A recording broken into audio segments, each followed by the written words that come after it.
मोरंग में रहूंगी, क्योंकि मेरे भैया जी परम की चंडाल सीने की कठोर है। मेरे विषय में कुछ नहीं सोचते कि बहन फूला जवान हो चुकी है, किसी किले में सुंदर सा दुल्हा खोज कर उससे शादी रचा दूं। लेकिन हाय भगवान, क्या मेरी शादी नहीं होगी? क्या मेरी डोली ना उठेगी? क्या मैं ससुराल नहीं जाऊंगी? क्या मेरी आंगन में बारात नहीं आएगी? ये जी कुहा कई कोई अलिया दीदी गया मडार जंगल में कुहा कई क्या मोरा गे मजर क्या बकुला जे कुहा कई है गे डचा चरम क्या हम आई कुहा के दी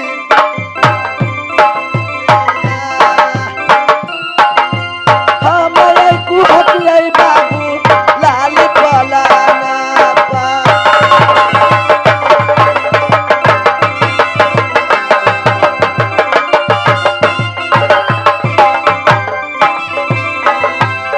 यंगा यंगा पीरा क्या देती के सता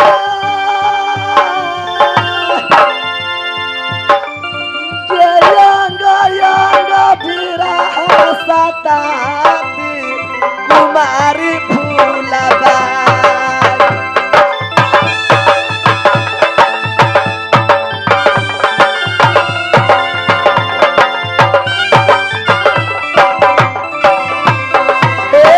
कब शादी होगी ये फूलबा के यार, ये कब तक कुमारी हम किला मोरंग में।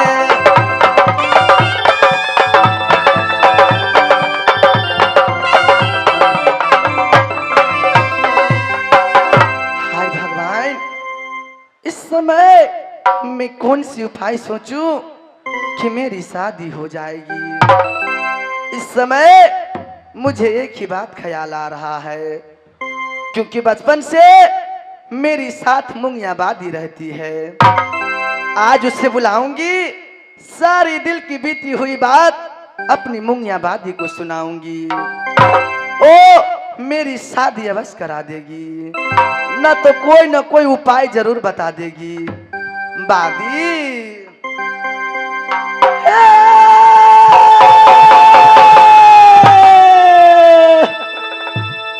क्या कहा जा क्या ये बैठा लेगे सो आ गया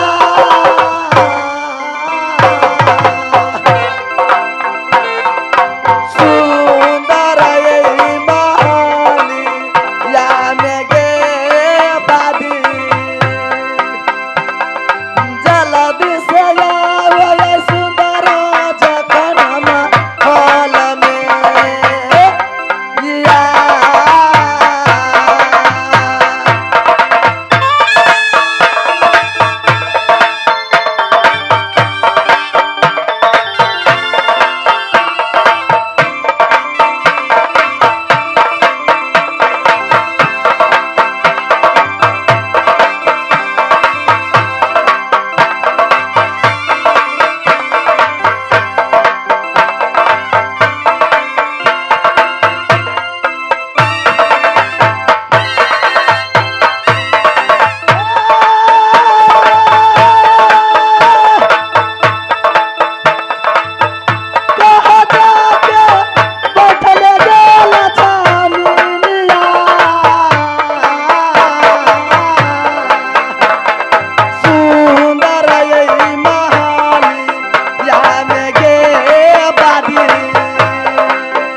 खुश रहो बादी, जुग जुग जियो।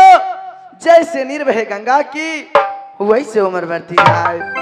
इतनी देरों से बादी बादी कर कर हाँक लगा रही थी।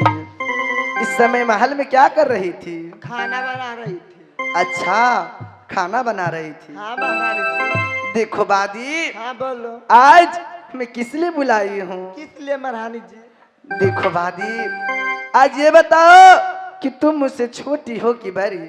मैं छोटी है तुमसे महारानी जी। देखो बादी, आज तुम मुझसे छोटी हो तो तुम्हारी शादी हो गई तो तुम बहुत छमर छमर करती हो। नहीं महारानी जी। लेकिन एक मेरी बात सुनो।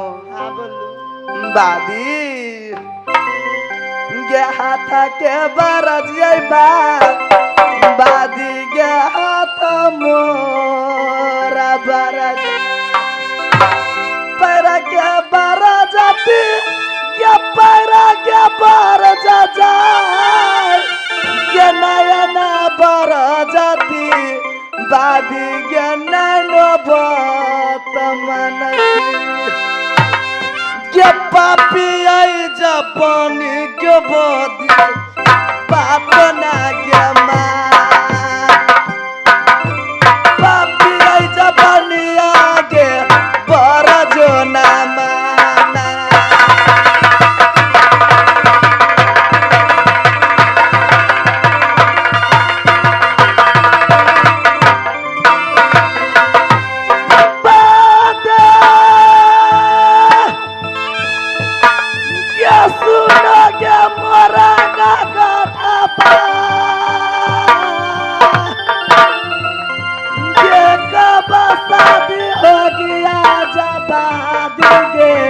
कुमारी फूलाबा के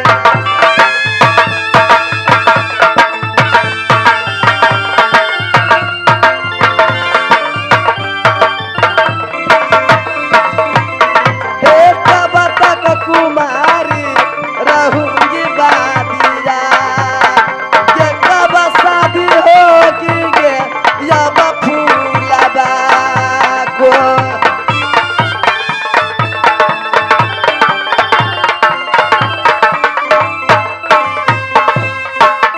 बादी, ये बताओ कि मेरी शादी कब होगी? महारानी जी, तुम अभी छोटी हो, तुम अभी बच्चे हो, तुम्हारी उम्र खाए खिलाए के, शादी के मत सोचो तुम। क्या बादी, क्या मैं भी बच्ची हूँ? हाँ महारानी जी। तुम क्या अभी छोटी बच्चे हो। हूँ? हाँ।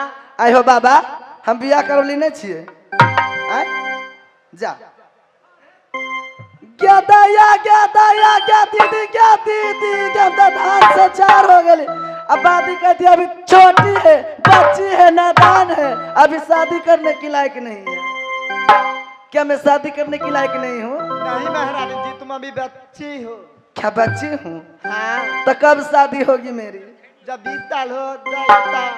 20 साल में? हाँ। अच्छा बादी, हाँ महारानी जी। के करा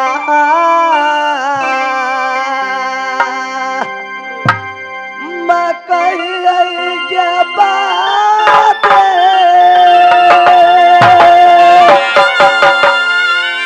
आई के बात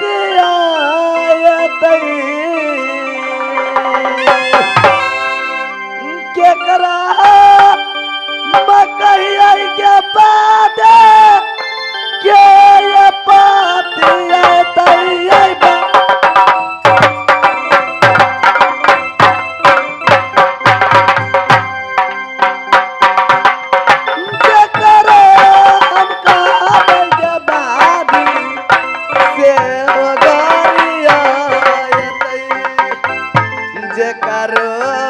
कहा बादी से होला दिया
मैं समझ गई तुमसे मेरी बात बनने वाली नहीं है।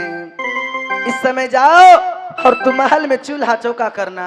महारानी ठीक है जाओ। जाके धुरा ठीक है तुमसे बात नहीं बनने वाली है। इस समय अपनी महल में जाकर मैं थोड़ी देर आराम करती हूँ। ये याद आए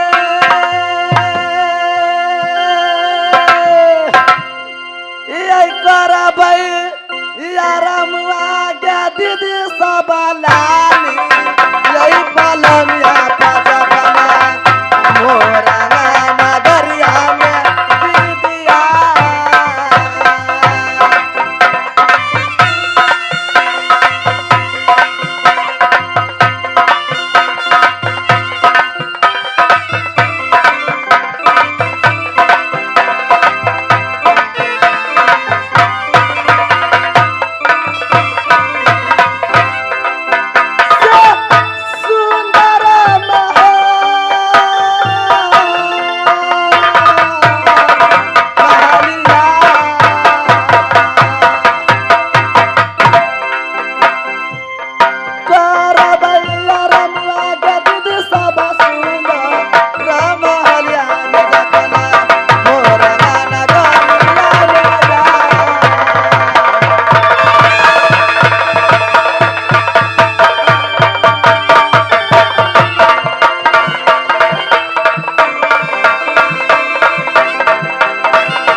नगर नयना में बेटी कहलाती समदेव के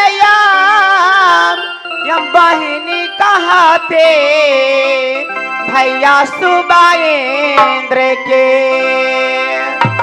छोटे दुन भैया जो छोटक लहरा है नाम हमारे नागिन सोनमा है।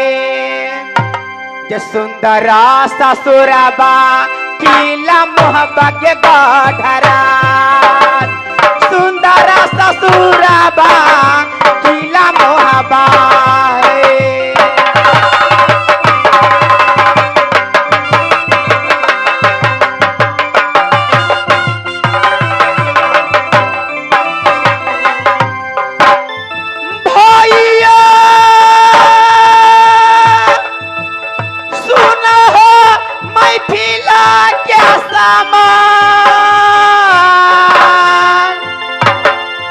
सुनाना बराना भैया नागिन सोनमा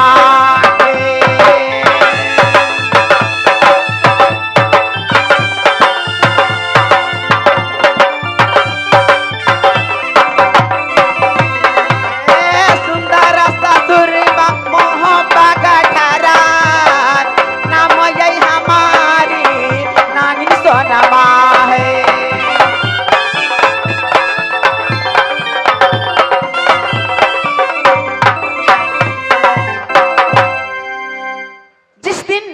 मेरी जन्म खिला नैना में हुई मेरे पिताजी मेरे भैया सुबाइंद्र हर किला से छत्री और छतरानी को मंगाकर मेरी नाम सोना रखवाए। जिस दिन मैं किला नैना में थे समय के साथ साथ मैं बड़ी होती गई। जिस दिन मेरे देवर जी ने मेरी डोली फनाकर किला नैना से किला मोहबा में लाए उस दिन से मैं अपने देवर को मैं अपने पुत्र की तरह मानती हूँ। मेरे देवर जी मेरे महल में आते हैं मैं अपने देवर जी को अपने सुंदर हाथों से खाना खिलाती हूँ। आज मैं अपने देवर जी को मैं राह देखती हूँ कि मेरे देवर जी मेरे महल में आते हैं कि नहीं। ये बटिया हम जो ही आए दीदी देवरा के बटिया हम जो ही आए अपनी देवरा के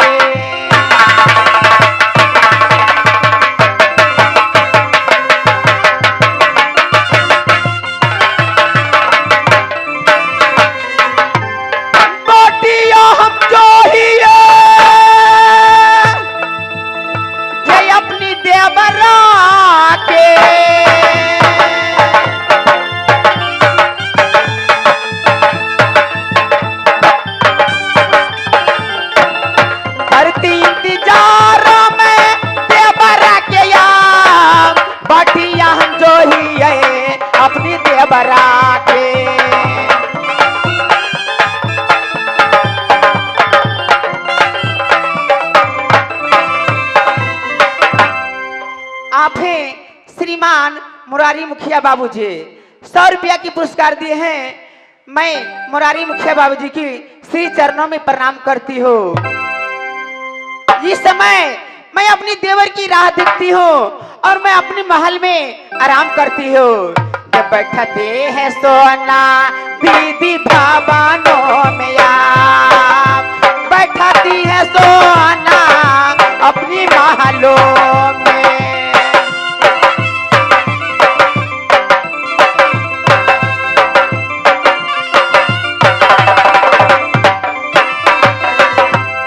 बैठती है सोना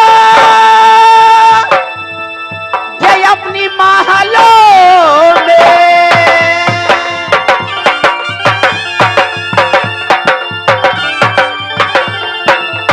करती इंतजार में देवरा के याम, बटिया हम जो ही आए अपनी देवरा के।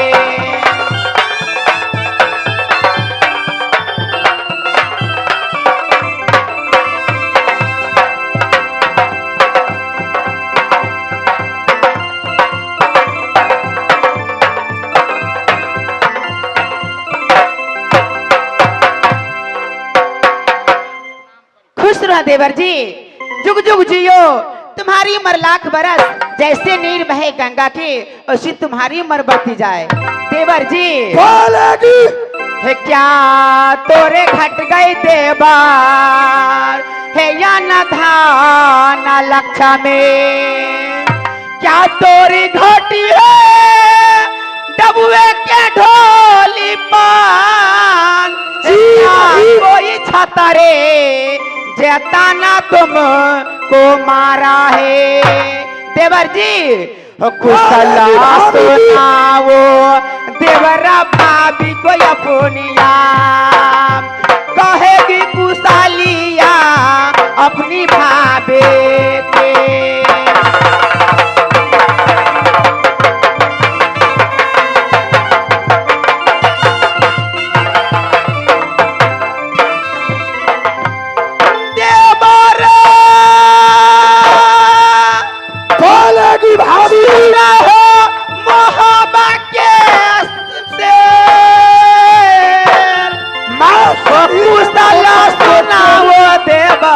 अपनी भाभी के